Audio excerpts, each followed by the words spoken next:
Lerone Murphy just beat Josh Emmett, undefeated record still intact, but why isn't anybody talking about this? Pretty clear-cut, decisive victory if you ask me. I would even say a little bit more decisive than the judges had it and the scorecards read. 48-47 times 2 and 149-46. Listen, at the end of the day, man, it was a masterclass. He put it on him. He danced around, stayed at range, didn't play with the power puncher, shut down the takedown, just displayed a full repertoire of mixed martial arts.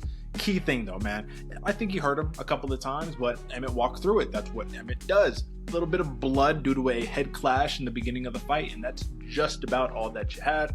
So it was a clear win. No fireworks, and he stays undefeated. You gotta love it. But listen, man, when you have the crowd booing you, I know he's not the American, he's the British guy, but when you have the crowd booing you at the Apex and nobody sitting here cheering for like an awesome performance, a main event that people spent their money on, they were looking for, how does that propel you up the rankings?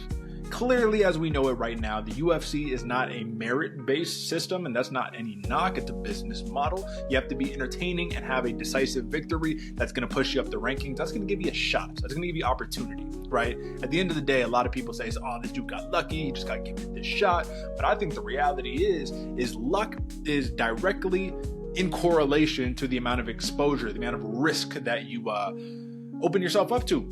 And Murphy didn't expose himself to a lot of risk. He said, why am I going to sit here and trade in the pocket with a boxer power puncher like Emmett, float like a butterfly, sting like a bee? So right now, you got to admit, he's kind of giving off some Leon Edwards vibes, not just like the British clash right there, but more important, Leon Edwards, aside from a couple of big moments that he had throughout his career, big undefeated streaks, but just nobody kept him in mind. Nobody was like, that's the guy that we want to see make it over the top, until he became the guy.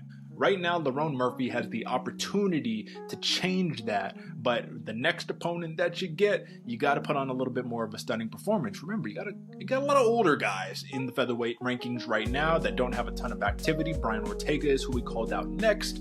You got Yair Rodriguez. He's matched up with Patricio Pitbull. I think what would be really, really intriguing, though, is give me the winner of Jean Silva versus Bryce Mitchell and have Lerone Murphy fight them next. It's almost guaranteed to have some form of an exciting outcome right there. Maybe the Mitchell one a little bit less than the Jean Silva one. But the Ortega call-out's cool. I just don't really see how you can be that propelled off of an Ortega win, aside from name value. But a lot of the fans right now probably don't even remember the Ortega performances against Volkanovski because he's been out of the news cycle that much. So solid 8 out of 10 performance against Emmett. But did he move the needle? That's the question. Drop your thoughts, man. Let me know.